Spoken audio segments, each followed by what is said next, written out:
YouTube channel N knowledge 100 में। आज आप देख रहे हैं स्टैटिक जीके के टॉप 10 क्वेश्चन वो होंगे जो आपके प्रीवियस ईयर पेपर में पूछे जा चुके हैं, जैसे यूपी पुलिस हो गया, यूपी होमगार्ड हो गया, यूपी लेखपाल हो गया और एसएससी जीडी एसएससी के ऑल एग्जाम बनने में जो पूछे जाते हैं, रेलवे का हो, एनटीपीसी ग्रुप डी का हो, याद रखें ये सारे क्वेश्चन आपके प्रीवियस ईयर क्वेश्चन हैं। यदि आप पढ़े लिखे हैं तो आप इन क्वेश्चनों का आंसर दें, जिससे कि आपका भी एक लेवल तय हो पाए कि आपने इसकी तैयारी की है या फिर की ही नहीं है, क्योंकि इसमें से कुछ सवाल आपके पेपर में आ सकते हैं।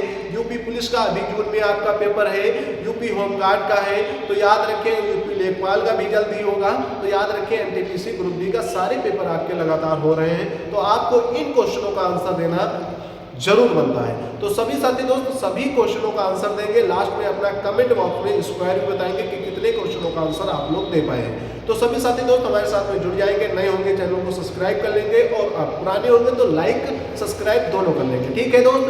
तो आपके सामने यहाँ पे आता है सवाल आपके सामने पहला सवाल है, आप लोग आंसर देना बिल्कुल ना भूले। आंसर इसका क्या होगा, भारतीय संविधान कब लागू हुआ था, और आपको बताना है ये दोस्तों यहाँ पे आता है कब लागू हुआ था। यहाँ पे एक चीज आपको बता दें, ये भी बताना है कि भारतीय संविधान कब अपनाया गया था, ठीक है दोस्त, ये भी आपको बताना है, ये भी आपको बताना है, मतलब कि लागू कब हुआ था और अपनाया कब गया था। सभी दोस्तों को बताएंगे तो राइट आंसर आपका आ चुका है। यहाँ पे आपका राइट आंसर है, ये आपका 26 जनवरी 1950 को ये बात निकल के आ रही है, पर अपनाया कब गया था तो याद रखेंगे यहाँ पे आता है 26 नवंबर 1949। सभी दोस्त अपना स्क्वायर जो आपका स्क्वायर होगा, कितने क्वेश्चन आपने टॉप 10 क्वेश्चनों में कर पाए वो आप लोग कमेंट बॉक्स में बाद में बताएंगे, कितने आंसर आपके सही रहे कितने गलत रहे, ठीक है।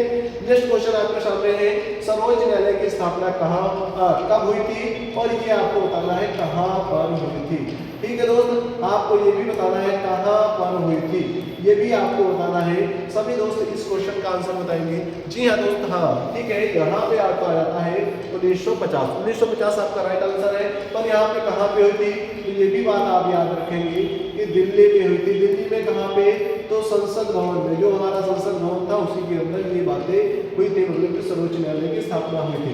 नेक्स्ट क्वेश्चन आपके सामने है, नर्मदा नदी किस सागर में गिरती है। अब आपके सामने थोड़ा सा मैप का झलक होनी चाहिए कि मैप अगर आप नहीं जानते हो तो आप लोगों को ये क्वेश्चन नहीं समझ में आएगा।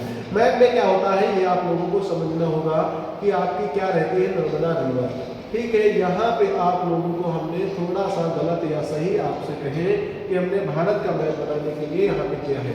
ये आपका होता है बंगाल की खाड़ी होती है, क्या होती है, बंगाल की खाड़ी होती है। इधर क्या होता है, अरब सागर होता है, क्या होता है, अरब सागर होता है। अरब सागर हमारे भारत के आसपास क्या है, बंगाल की खाड़ी है और अरब सागर है।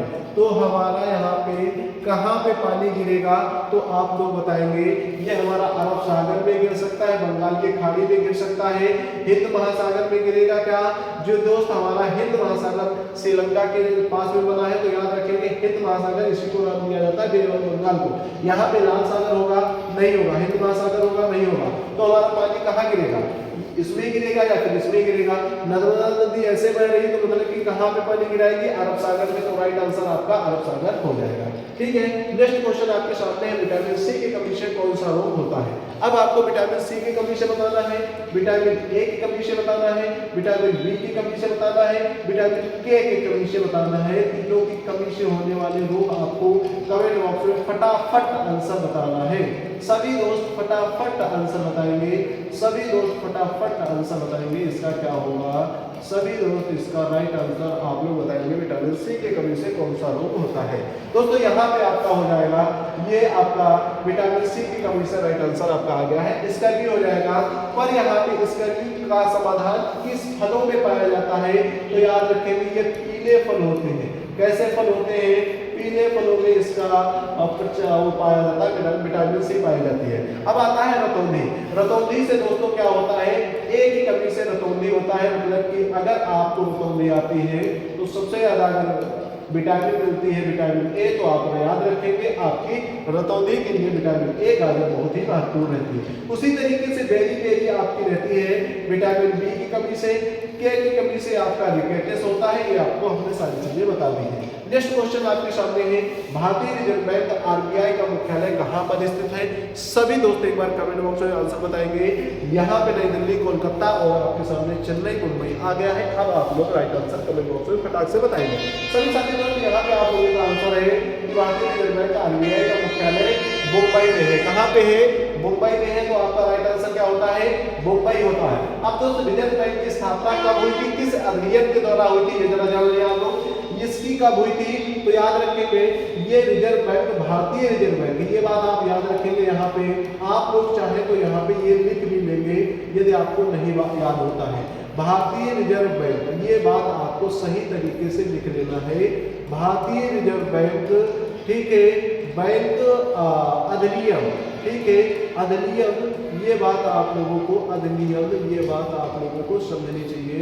अधिनियम बैंक, ठीक है, यहाँ पे आप लोगों को समझना होगा बैंक अधिनियम 1934, ठीक है, 1934 के तहत 1935 में इसकी स्थापना हुई थी। कब हुई थी? 1935 में इसकी स्थापना हुई थी दोस्तों। कब हुई थी? 1935 में इसकी स्थापना होती है। भारतीय रिजर्व बैंक अधिनियम 1934 के तहत 1935 में स्थापना होती है। और आगे इसका दोस्त राष्ट्रीयकरण होता है।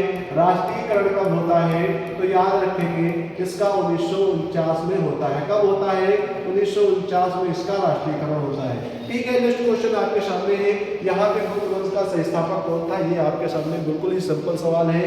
चंद्रगुप्त, समुद्रगुप्त, श्रीगुप्त और कुमारगुप्त, ये आपका हिस्ट्री से क्वेश्चन आ जाता है। तो आप लोग बताएंगे यहाँ पे राइट आंसर क्या होगा। यहाँ पे राइट आंसर आपका हो गया है सी, श्रीगुप्त। ठीक है, काजीरंगा राष्ट्रीय उद्यान किस राज्य में स्थित है? ये आप लोगों को कमेंट बॉक्स में फटाक से बताना है। सभी दोस्तों का आंसर है असम। ठीक है, तो राइट आंसर आपका असम हो गया। नेक्स्ट क्वेश्चन आपके सामने है, सूर्य में ऊर्जा का मुख्य स्रोत क्या होता है? अब आपको बताना है सूर्य में ऊर्जा का मुख्य स्रोत आपका होता है, कहाँ से होता है? तो आपको यहाँ से मालूम है सोलर ऊर्जा की एनर्जी की बात की जा रही है। तो सभी दोस्त बताएंगे यहाँ पे आपका होता है नाभिकीय संघनन तल के न्यूक्लियर फ्यूजन। ठीक है, नेक्स्ट क्वेश्चन आपके सामने है, लोकसभा के सदस्य अधिकतम कितनी संख्या होती है? ये आपको बताना है लोकसभा के सदस्यों की। यहाँ पे आपको बताना है राज्यसभा के सदस्यों की भी संख्या आपको बताना है। ठीक है दोस्त, राज्यसभा के सदस्यों की भी संख्या आपको बताना है। सभी दोस्त फटाक से बताएंगे ये संख्या क्या होगी। सभी दोस्त बताएंगे यहाँ पे आपका राइट आंसर इसका है, ये होता है 552। क्या होता है? 552। यहाँ पे याद रखेंगे 245 आपकी संख्या हो जाएगी। ठीक है दोस्तों, ये दोस्तों राज्यसभा के सदस्य कितने समय के लिए रहते हैं? तो ये स्थायी सदस्य रहते हैं। दूसरी बात रहती है ये 2 वर्ष के लिए सदस्य रहते हैं। ये अस्थायी सदस्य होते हैं। 2 वर्ष में इनका क्या हो जाता है? तबादला हो जाता है, मतलब 200 वर्ष बाद किसी और को मौका यहाँ पे दिया जाता है। नेक्स्ट क्वेश्चन आपका आता है, सबसे लास्ट क्वेश्चन है। इस क्वेश्चन का आप लोग आंसर देंगे। भारत का राष्ट्रीय गान गाने की अधिकतम अवधि कितनी है? ये आप सभी लोग आंसर बताएंगे। दूसरी चीज यहाँ पे बताएंगे सेकंड, यहाँ पे कितनी सेकंड यहाँ पे आते हैं, ये आपको आंसर बताना है। दूसरी बात यहाँ पे बताना है हमारा राष्ट्रीय गान क्या है। सभी दोस्त एक बार कमेंट बॉक्स में बताएंगे कि राष्ट्रीय गान क्या है। दूसरी बात यहाँ पे बताएंगे राष्ट्रीय गान के रचयिता कौन थे, किसने इसको रचा था, मतलब कि रचना किसने की थी, इसको लिखा किसने था। ठीक है, ये आपको बताना है। ये आपके सामने हमने आंसर इसका दे दिया है 52 सेकंड। ठीक है, राइट आंसर आपका 52 सेकंड हो गया। राष्ट्रगान आपका हो गया जन गण मन। ठीक है, जन गण मन आपका हो जाता है ये आंसर इसका राष्ट्रगान का। अब आपको बताना है रचना किसने की है। ये आपके लिए होमवर्क के रूप में है। आप लोग कमेंट बॉक्स में इसका आंसर जरूर दें। और आपके सामने एक बात है कि आप लोग के सामने टॉप 10 क्वेश्चनों में आप लोग कमेंट बॉक्स में बताएं कि आपने कितने आंसर यहाँ पे सही कर पाए हैं और कितने आंसर आपने नहीं सही कर पाए हैं। सभी दोस्त अपना स्कोर कमेंट बॉक्स में जरूर बताएंगे। और हमारे साथ में ऐसे ही और सवाल जानने के लिए और ऐसे ही क्लास पाने के लिए चैनल को सब्सक्राइब कर लेंगे, लाइक कर देंगे, जिससे कि आपकी तैयारी और भी अच्छी तरीके से हो पाए और आपको सही तरीके से यहाँ पे हम अपनी तरफ से गाइड कर सकें और आपको नई सरकारी नौकरियों में आपको अवसर प्राप्त हो सके। ठीक है दोस्तों, तो चलते हैं, मिलते हैं नेक्स्ट क्लास में। जय हिंद, जय भारत। पढ़ते रहिए, आगे बढ़ते रहिए। सभी दोस्त हमारी उम्मीद के साथ में चैनल को सब्सक्राइब करेंगे और वीडियो को लाइक करेंगे, शेयर करेंगे। ठीक है दोस्त।